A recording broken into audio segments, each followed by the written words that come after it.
L'homme ne vivra pas de pain seulement, mais de toute parole qui sort de la bouche de Dieu. Voici votre moment de méditation quotidienne. Pour mieux connaître Jésus-Christ.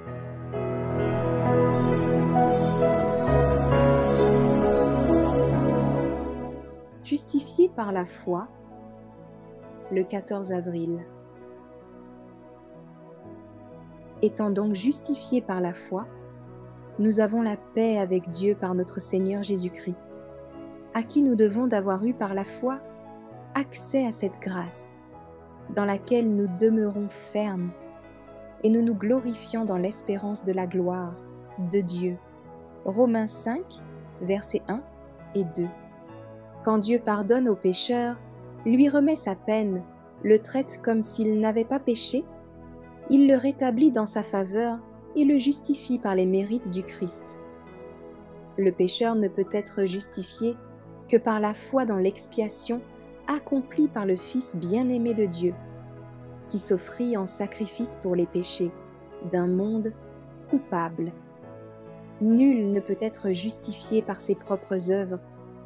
Pour être délivré de la culpabilité du péché, de la condamnation de la loi et de la pénalité de la transgression, il nous faut les vertus des souffrances, de la mort et de la résurrection du Christ.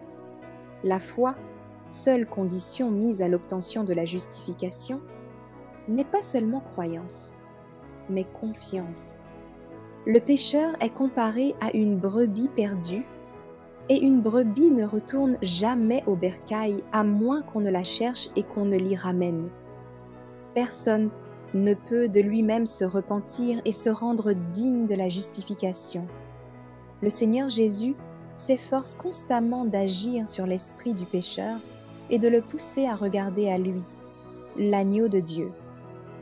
Nous ne pouvons pas faire un pas dans la vie spirituelle si Jésus n'attire, ne fortifie et n'engage notre âme à passer par cette repentance dont on ne se repent jamais. La foi qui mène au salut n'est pas un fait fortuit, ni une simple adhésion intellectuelle. C'est une conviction enracinée dans le cœur qui accepte le Christ comme son sauveur personnel.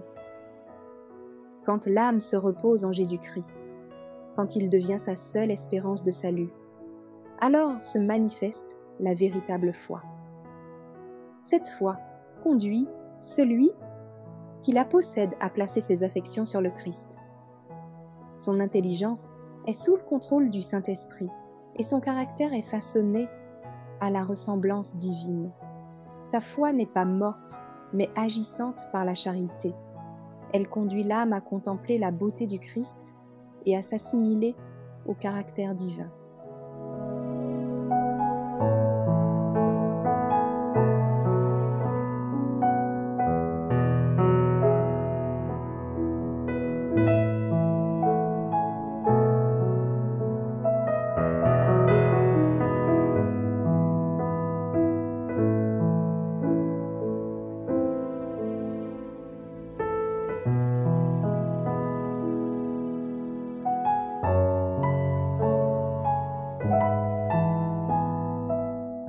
Merci d'avoir écouté cette présentation.